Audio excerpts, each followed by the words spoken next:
I'm recording. All right. Good evening, Corona Daze Professional Development Group. It's me, Danette Edwards. I'm here this evening with Melanie Denny, who has graciously agreed to give us this presentation on salary negotiation. We've been waiting for it for a very long time. It was one of the first things that everyone in Corona Daze Professional Development said that they wanted. And if you just give me a moment, I want to give you some information about Miss Denny. And of course, I lost her whole bio was right in front of me 2 seconds ago. Oh, it's me, you guys. You know how I do it. But I thank everyone for joining. I thank the people who are in the Zoom chat room with us. If you can all just tell us where you're logging on from, as I am going to tell you this. And then just a little housekeeping for tonight. Melanie loves to have an interactive presentation. So she has asked that you guys drop your questions as she's talking, and so that we can, she can interact with you throughout the presentation, and that we don't just have a dedicated Q&A. So please drop your questions and comments in Facebook and into the Zoom so that you can interact with Melanie Denny. Okay. So let me tell you a little bit about Ms. Denny. Melanie Denny is an award-winning resume expert, nationally certified LinkedIn strategist, and president of Resume Evolution. Her never settle for less attitude inspires her clients to realize their true value and exude the confidence they need to secure high-paying salaries they deserve. Her clients have seen remarkable job search success and salary increases to the tune of $15K to $50K. I love it. As a result of her ability to not only concisely articulate their value on paper, but her empowering approach to self-marketing. I am going to immediately turn it over to Melanie Denny. I'm going to mute myself. Denny, if I left anything out, please add it. Thank you for the warm welcome. Thank you. I really appreciate it. I'm excited to be here. I have slides, so I'm going to share my screen, and so I want to confirm that you guys are going to be able to see. So, oops, that's not what I'm trying to do. Share, okay. And I want to do. Yes, we can see it. Oh, perfect. Okay. All right, wonderful. So I'm here to talk about a very popular topic that a lot of people need a lot of help with, and that is negotiating a higher salary. And I want to talk about doing it even in the midst of the pandemic that we're in, because people are negotiating higher salaries. A lot of my clients are definitely doing that. And so don't think that it can't be done. Okay, so let's dive in. We have a lot to cover tonight, and please, as Danette mentioned, fire off those questions if they come up. I love to interact when I'm presenting because I don't like feeling like I'm talking to nobody. So please keep the questions going.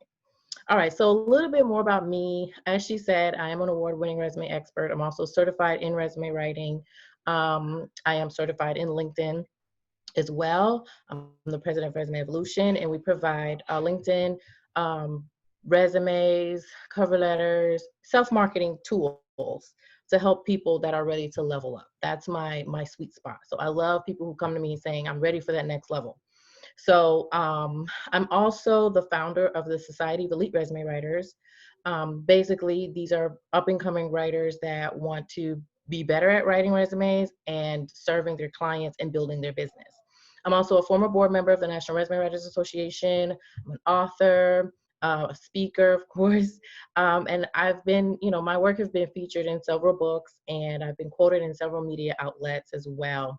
So I do this, like this is my full-time thing, and so I love all of it because I want people to feel empowered. And a lot of times in job searching careers, we just feel like, I just go to work and go home. It's so much more to it than that. And it's about really understanding your value, what you're bringing to the table. And so tonight, I'm going to really focus in on how you can position yourself. How you can position yourself for those raises and those salary increases that Danette mentioned from my bio. And I want to talk about as well where the negotiations really start. Okay. And then I'm going to let y'all in on a little secret that employers don't want you to know as well. So again, we have a lot to cover. And so please make sure if you have questions, you can pop in, let me know, interrupt me, pop them in the chat, and I'll address them as they come. All right, so let's start. Where do negotiations start? A lot of people believe negotiations start when they ask that dreaded question, right? What are your salary expectations? And the reality is the negotiations actually start when you submit your application, right? And I'm gonna go dig a little deeper into that, because we think once we hit that question and we're at the table with the offer, that's where we start to, negotiate and try to sway them to give you more money. But it really starts in the very beginning when you first apply to that position. Here's the thing. You want to make sure that you are already positioning yourself as an expensive candidate, right? You want to be a high value potential employee. And that starts in your application, in your resume. It starts in your LinkedIn profile. It starts in the things that you talk about in your cover letter, right? It also infuses into the interview itself. So this whole time you're selling yourself and you're positioning yourself for these higher level salaries, and it doesn't start when they ask the question, okay? So think about, okay, how can I position myself from the beginning? And I'm gonna kind of show you your resume. And all of these things are also relevant to the cover letter, to your LinkedIn profile, to the way you answer your questions in the interview, to what you say when you're networking for career opportunities, etc. Right? The first thing you want to do is make sure that your resume portrays your value. What do I mean by value? Right? Outcomes. You want to show how you impact the business, how you are able to translate your skills into something that is of a benefit to the organization, right? And so when your resume is very task oriented, then you don't come off as someone that we need to pay a lot of money to, because you're just a doer, right?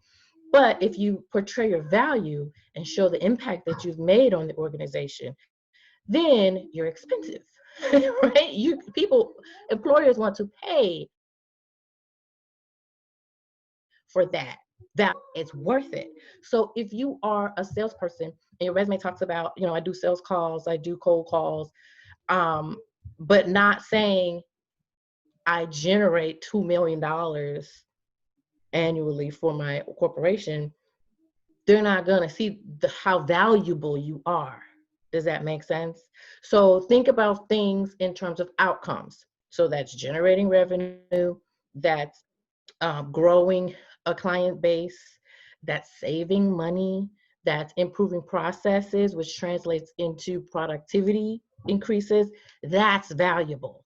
And so when you're putting forth those things, you already coming to the table as someone that's worth more. Okay. And all of these strategies is what I do for my clients as it relates to resume writing, so that they can position themselves for the 15 to 50K increase. Okay. So again, make sure that you're already putting yourself at a place where you're going to be worth more. Okay. The other thing, it has to look good, right? When you take a look at something, you already pass judgment on it. I don't care what it is, right?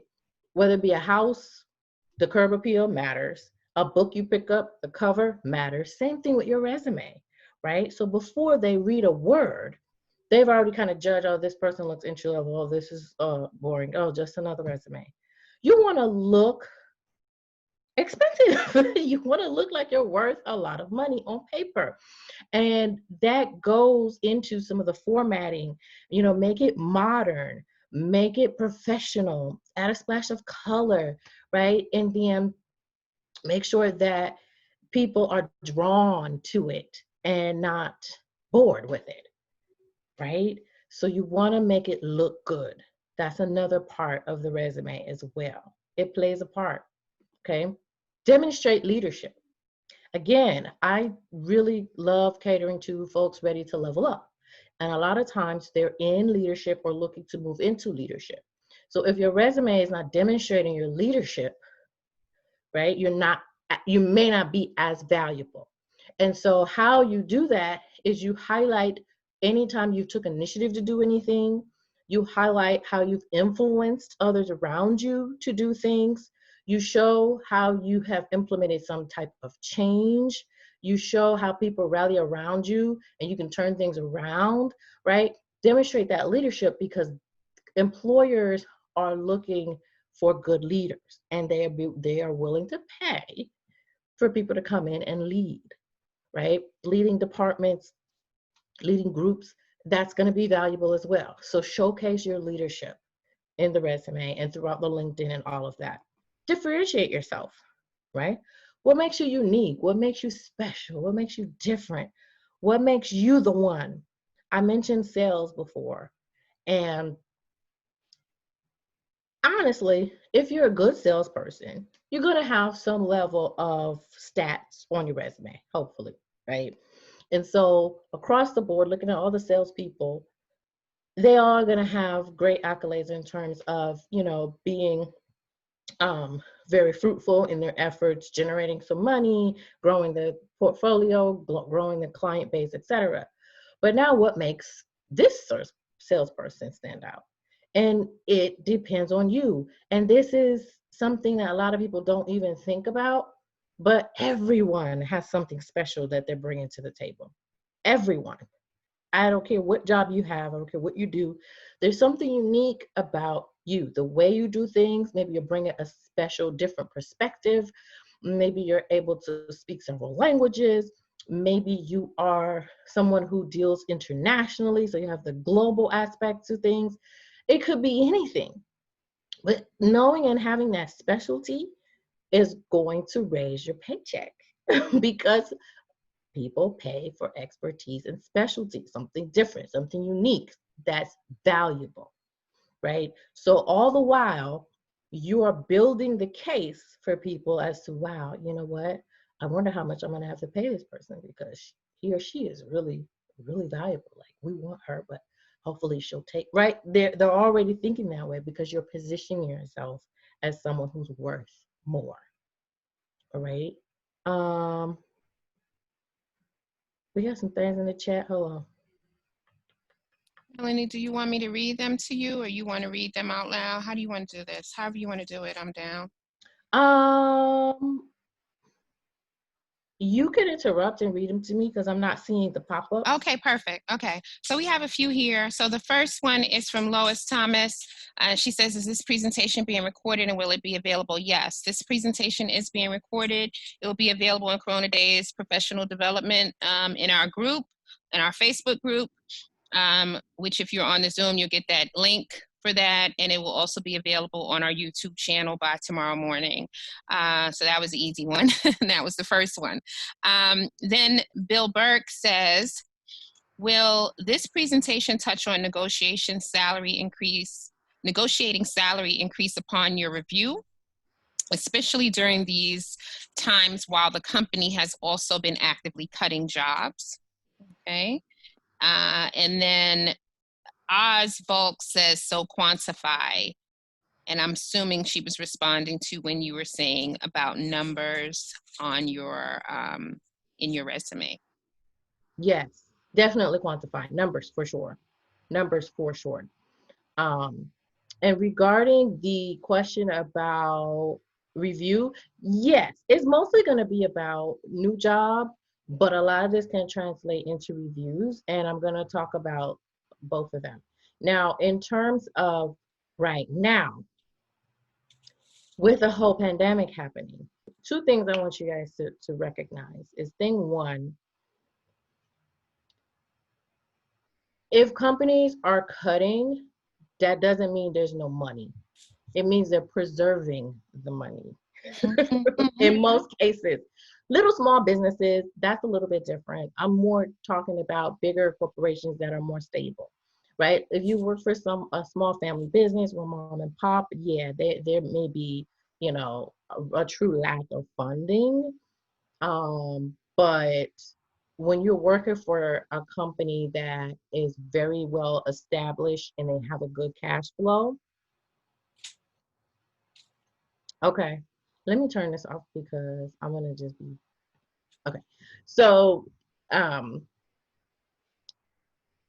was I? Oh, so in bigger corporations, it's very noble of you guys to be thinking like, oh well, there might not be any money, so I want to be thoughtful and think about the company at this time, so I'm not gonna ask right now.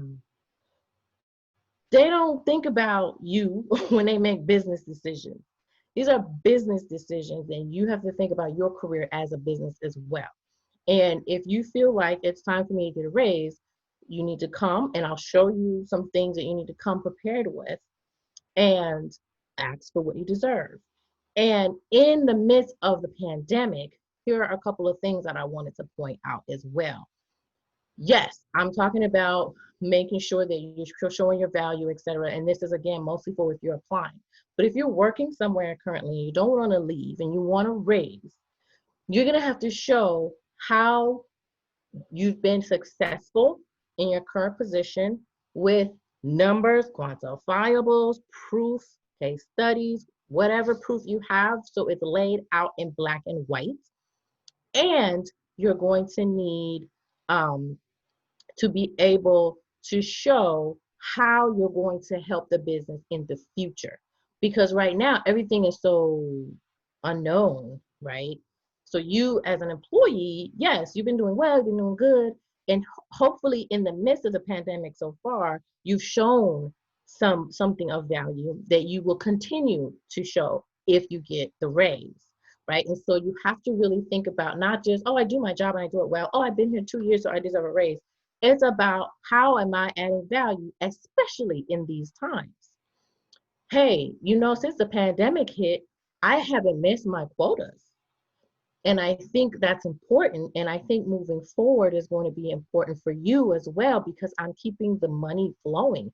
Even since March, when the pandemic hit, I've generated X amount of dollars. That alone should be worth an extra 5K in my salary. Would you agree? Right? So just making the proof real and not just fluffy, fluffy. I want to raise. Can I?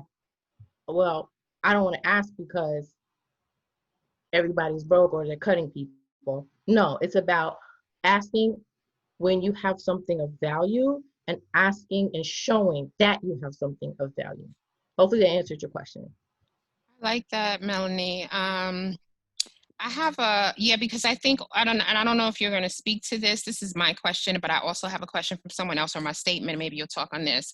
I think oftentimes when we're working, we believe that we're doing such a bang up job that people know our value. And so I don't know if you're going to talk about that as this goes on, but that's just one of the things that I fell into that trap, that everybody knows what I'm doing. They see what I'm doing. I'm doing such an excellent job that I shouldn't even have to ask one. And when I do, they better just give it to me. And I had my feelings hurt with that once, and that was once. Never happened again, but once. Yeah. Yes to all of that. And again, it's business. This is not about feelings. This is not about how you feel. You feel like you're doing a good job. Your coworkers are like, hey, girl, you're doing good, girl. It's not about any of that. It's about the results that you generate, the business impact, the value. And bringing that to the table, it's hard for them to say, yeah, you showed us all that, but still no, right? Yeah. It's harder for them to say no when you come ready and prepared. And I'm going to go through some things to help you get ready and prepared. Okay, and then I have another question here from Stacy Haynes, and she says, I have had difficulty finding true salaries for the next level in my profession. Where is the best source of truth so that I do not undersell myself? I think that's a great question, Stacy. Yeah, I have information coming up. Okay, perfect. All right, that's all I have right now. I'm gonna look on Facebook, but I'm gonna let you go ahead, Melanie. Okay, perfect. Okay, so this is the thing, the little secret that employers don't want you to know, okay? And somehow we've been brainwashed to believe things that are not true. So let me just give it to y'all. Here are some statistics as I, made sure I come, right, showing you some facts, proof, metrics, numbers, and not just talking fluff, right? 84% of employers said in a study, and I have the link at the bottom if you want to fact check me, that they always expect applicants to negotiate the salary during the interview. 84% always expect a negotiation, right? They expect a negotiation. So 87% also said they've never rescinded a job offer following negotiation. So if the fear is that, well, I'm gonna look greedy and they're gonna take the job away, whoop, there goes that, right? 87% said they've never took it away just because they asked for more money. So, okay, I'm gonna keep going before. 0% of employers said that demoting or firing, 0% of employers reported that they have demoted or fired an employee just for asking for a raise. So what's the fear? What's the fear for asking for the money, right? They're not going to fire you. They're not going to demote you just because you said, hey, can I get a raise? So let's ask. If you don't ask, the answer is always no. Look at this. Less than 40% of workers negotiated their salary during their last job offer. When 84% of employers expect a negotiation, less than 40% are actually negotiating. There's a big, big mismatch going on. And so I wanted to bring that to light because they don't really want you to know, hey, it's okay to negotiate. Because guess what? They want to spend as least amount of money as possible. So they're going to lowball you more than likely. And if you don't ask, the answer is going to be no. So we need to ask more, okay? 60% of women said they've never negotiated their salary. That number is too high for me. I don't like it. 60% of women have never negotiated their salary. Why not, ladies? Why not? I want you guys to say this out loud. I want you to type it in the comments. I will never take the first offer. Say it out loud. Write it out in the chat. I will never take the first offer. Okay? I will never take the first offer because they expect negotiations. So let me ask you a question. Thank you. I will never take the first offer. If they expect negotiations, right? What do you think they're offering you? Top bar? If they expect you to negotiate with you, why would they give you the top bar to start? They won't. They won't. They'll start you somewhere down here, bottom, because they expect negotiation. I will never take the first offer. Yes. Empowerment, baby. This is what it's all about. Okay. So let's move on. Now that I've drilled that into you. Melanie, before you move on, can I bring you some Facebook questions? Oh, yes. Okay, so let me just toggle over there for a moment. So it says, okay, so you said we need to outline our value and demonstrate with solid evidence how we are benefiting the company, but how many jobs are willing to increase the salary during this pandemic? Oh, she talked a little about that.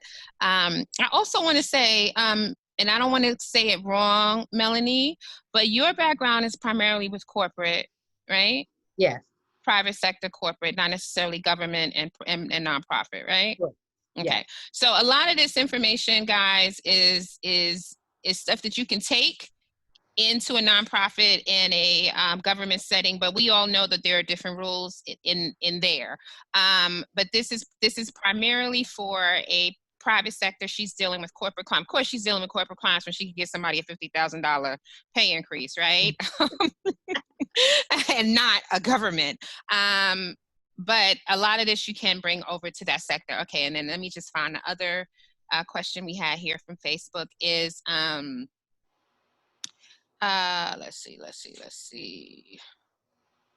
Oh, I saw one from Brandy. It says something about she liked, I'm sorry, I lost it. You know, like she liked that, demonstrate leadership. And I would ask you to elaborate on that at some point again about demonstrating leadership on your resume. Okay. Okay, Melanie. All right, I'm going to leave it alone now. Okay, cool. And throw it back Yeah. to you. You know, and this is kind of general information, but depending on what's actually going on in your corporation or the, you know, because if the company is hiring, they got money. There's money, right? If you're at a company and they're struggling or they're taking a hard hit, again, depending on their financial strength, etc., you know, you still have to ask though. You know, you still have to ask and position yourself again to say, hey, I can actually help you to preserve money or to make more money or, you know, save money, etc., based on the things I've done. Look at what I've been doing even since the pandemic started. So taking that approach will definitely give you a leg up versus saying, well, I'm not going to ask because they're laying people off. Right? So that's where I'm kind of going with that. All right. So you got to make sure you do some research. Oops. Sorry, Melanie. Yeah. I just want to say I was in an organization, some of my old staff are in here on this, and we laid off 550 people. Mm-hmm. So gave somebody a directorship with a $35,000 pay increase Mm-hmm. about a month and a half after. Yeah. While we were still laying people off. Okay, 550 people in 3 countries. So yeah, that is true. That is exactly true what Melanie just said. Okay. All right, I'm gonna leave it alone now. Okay. I appreciate the right, because again, I don't like to feel like I'm by myself. So it's fine. It's rough. Hey, you know, say what you have to say. But yeah, absolutely. Yeah, that's case in point, you know. So anyway, you're gonna come to the negotiation table not with, you know, your own little thoughts, but about researching because you want this to be based on facts. You don't want this to be based on, well, I would love a $10,000 raise, so I'm gonna just ask for that. Or I would love to get, you know, get paid this amount of money. That'd be great. So I'm gonna ask for that, right? Because then you get a little crazy and coming out with numbers that make no sense. So you have to do your research. And someone asked about this earlier. So there are 3 sites that I recommend for doing this research: PayScale, Glassdoor, LinkedIn. Also, I want to say as well as a quick note is tap into your network, right? If you know people that work places, you know, people that you may know that works in HR, they kind of know what the going rates are as well.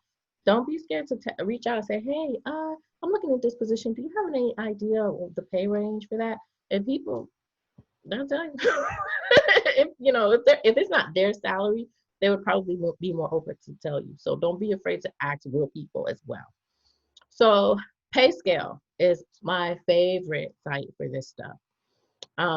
PayScale, you can do a survey, salary survey based on your situation. So if you have a job that you're currently in and you feel like you're being underpaid, you can go to PayScale and get some more information about what you should be getting paid. Job offer, if you have an offer on the table and you want to kind of see if that's fair, or you're just exploring and you want to see, okay, if I were to switch careers right now, right, what would that look like? The thing I love about this is not just a quick click, oh, this is the number. They literally ask you all type of questions to really gather the right data.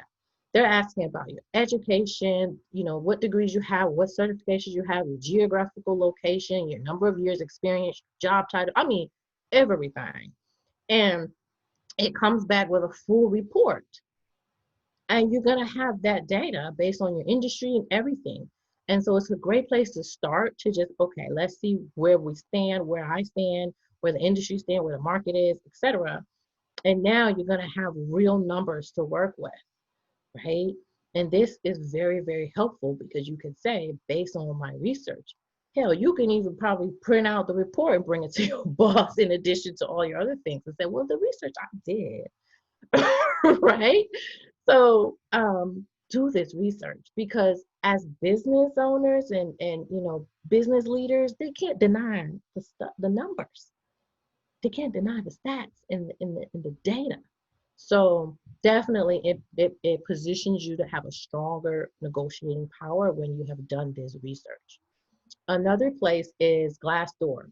I remember when I wasn't really starting out, but earlier in my resume writing career, business wasn't flowing like I wanted. And so I applied for a resume writing position at a company.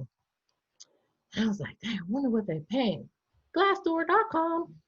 I literally typed in the company, right? So in this example, I had typed up PepsiCo just for purposes of sharing. And you see under here, you have tons of things to look at. So reviews are important. And that's a little bit different topic, but you could see what people say about the company. Like people actually put their reviews good or bad. The jobs they have, but the salaries, they literally tell you what each position gets paid at that specific company. The data is out here. Now, not each and every single company on the planet is here, but a lot of thousands of companies' data is in here. So you could go on Glassdoor and check out salaries. And when I did it for the resume gig, I was like, oh, that's what y'all paying? Cool. So I got on an interview and he's like, well, what do you want to get paid? I said, this amount. He's like, oh, that's great. That's perfect. That's what we paid. And it was easy because I already knew what they paid. Right. And so, and I didn't negotiate. Don't do that. But it's just having the data is very, very powerful. Right. So get the data. All right. And then they also, under interviews, they also give you the interview questions that are being asked based on the role as well. So Glassdoor, another one of my favorites as well. Get on there, do your research. Okay. The third is LinkedIn. Now, this is relatively new, right? So LinkedIn salary is a relatively new thing. It's kind of a similar deal in terms of pay scale, where there's data that people have put into the system and they compile it and give you reports. I don't think it's as robust, but it's a good place you can start and try to see as well. Now, I will say for this, you need to have, if you have a free LinkedIn account, you're going to need to upload your specific salary data to get access to all the other information, all the data. If you have a premium account, you don't have to put in your data to get the data, if that makes sense. Hopefully that makes sense. Okay, but it's another place that you could go and kind of research as well. So let's say you did all three. Now you have a lot of data and you can match up and see, okay, now I know for sure this is definitely the range. And based on my experience, my credentials, my accomplishments, my value, I probably deserve somewhere at the high end, somewhere in the mid range, or whatnot. And then you also want to consider your living expenses and what you actually need to survive, right? So hopefully you all kind of have that number, but that will, all of that, in addition to all of this, will contribute to your walk away number.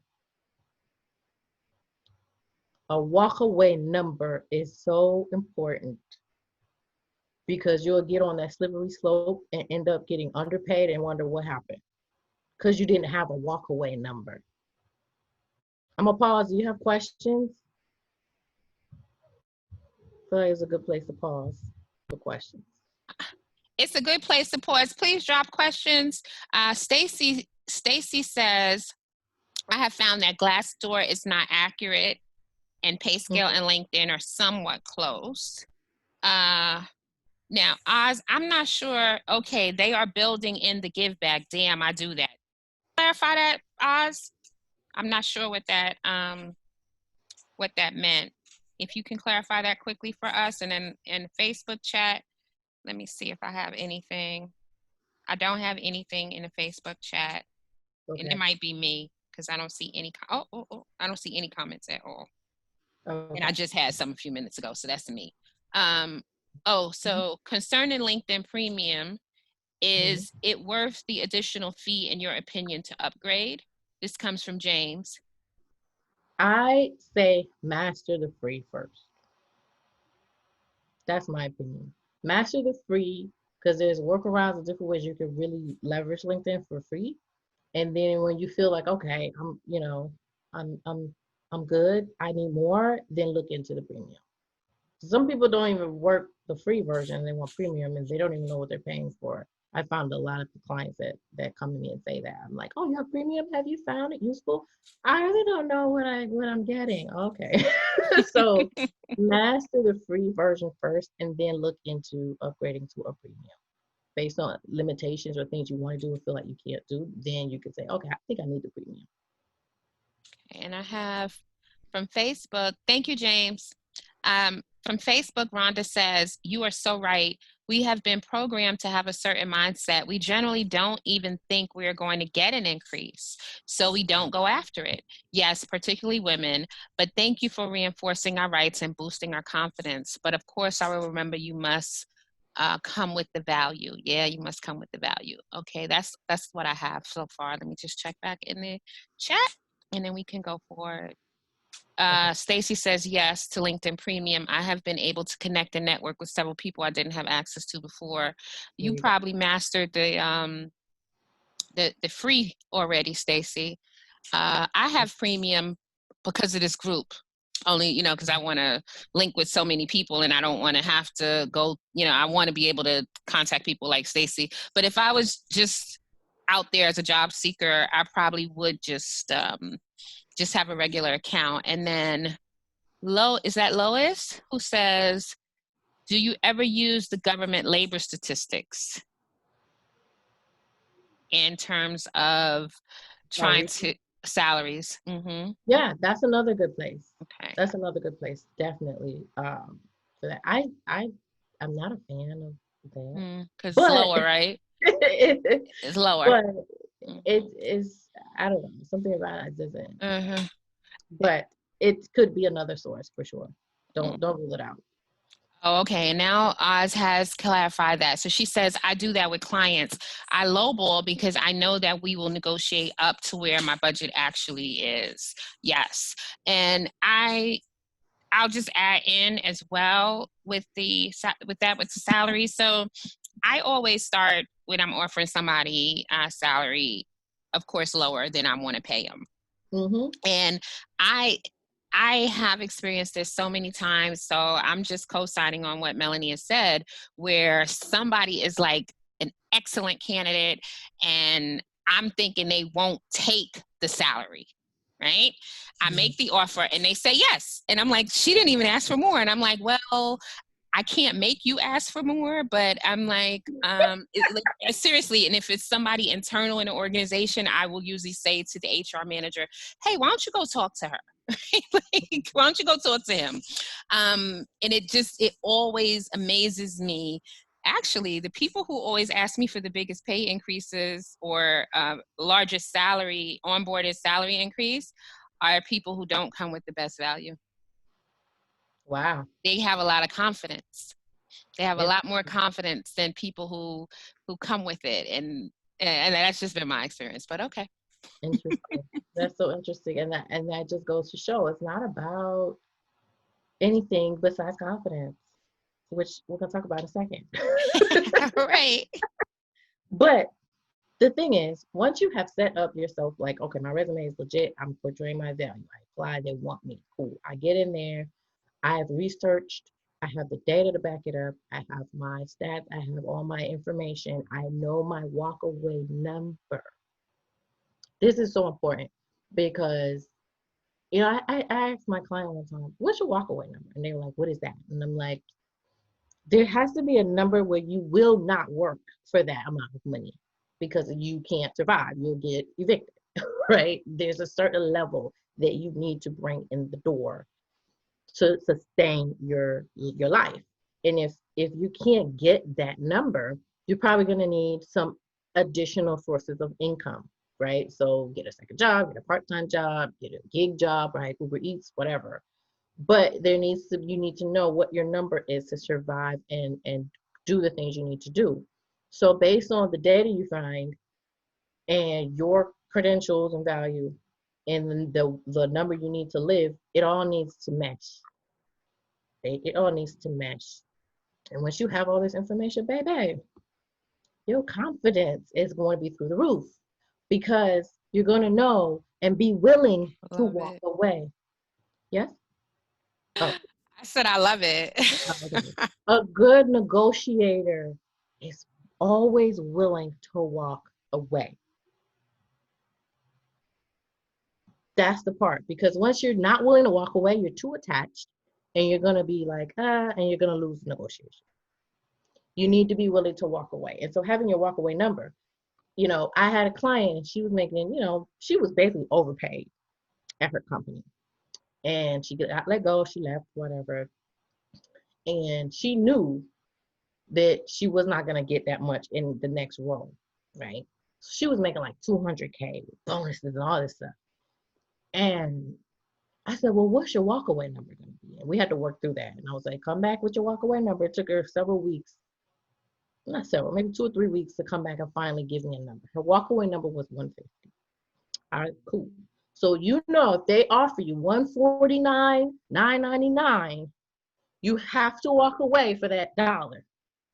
You cannot be fuzzy with the walkaway number because then you get on the slippery slope and next thing you know, you're making 120 like, how did I get here? Because you just needed a job and you were desperate, da da da da da, right? You have to be confident to know, one, you're worth it, you've done your research, and two, that there are other opportunities out there, that this is not the end all be all. Right now, it could seem like opportunities are slim pickings, but in reality, new opportunities are emerging as a result of this pandemic. And if you're not able to pivot, you could miss out on opportunities, right? So if you feel like you're on a sinking ship, you don't know what to do, you have to know there's still opportunities, maybe not in this area, but what can I do to shift and get where the opportunities are, okay? Having that confidence and knowing no matter what, I have skills, I have education, I have XYZ, someone is going to hire me for my walkaway number. You have to know that without a doubt. Once you start doubting that, the negotiations are going to be like beating your butt. So the confidence piece is so, so important. Be willing to walk away and show up confidently and talk confidently. You can't be like, okay, so I was thinking maybe perhaps you could maybe give me like extra, 5,000. What do you think about that? You cannot talk like that. They're not going to take you seriously. They're going to laugh you off the negotiation table. Come firm, come confident, come empowered because you have everything you need to strongly negotiate. Because guess what? The first one to say the number loses negotiation. So your goal is to get them to say their number first. Can we cover a couple questions? And then this Yes. is the piece I want to hear badly. Okay. So artist says, is there a certain number or percentage that we should use as a gauge when negotiating the first offer? Well, if you have your walkaway number, then you know where you need to get them to be, right? So let's say your walkaway number is 50,000 and they offer you 45. You can't say, well, I want 50. You guys say, I need 55. Yep. To give yourself wiggle room, which is another slide coming. But again, that question is based out of I don't know what where I'm at and what the numbers are. Because if you're saying based on what they say, then I have this much gauge, that's not really the right way to think about it. Because if they're offering you a certain amount and your walk away number is way up here, you're probably not going to get it if it's too far off. So, did you really do your research? Because then they're going to say, if you're thinking, well, I got like 20% range here, it's a misalignment. Does that make sense, what I'm trying to say? Artists, it makes sense to me, but artists, can you give some feedback on that one? Is that helpful? Yeah, go to the next question and I'll wait for your feedback to come in. So I love this, what James said. James says confidence plus knowing and proving your value equals getting paid your worth. Yes. And Shanika, I hope I'm saying your name right, Shanika. So the walkaway number means that you will not go below X dollars. She just wanted to clarify that. Correct. Correct. Okay, so your walkaway, sorry, real quick, your walkaway number is not your ideal number. Could be two different things, right? Ideally, you want 70, you're aiming for 70, but you know, if they lowball you, you're willing to go as low as this number, just to clarify. And on Facebook, this is funny. Okay, so yes, we have to remember that there are many opportunities being created because of this pandemic as well. Then 200K, mercy. Yeah. Yeah. My clients, they're up there. This might be the career coach we all need. You ever thought about teaching nonprofit founders how to go find how to go negotiate with foundations? No, I'm just playing. Okay. Would the premium LinkedIn be more appropriate for people who are on a higher level as far as degrees or CEOs, etc.? That doesn't matter. Okay. As it relates to the premium. Okay. All right. Let me just check back into the Zoom real quick.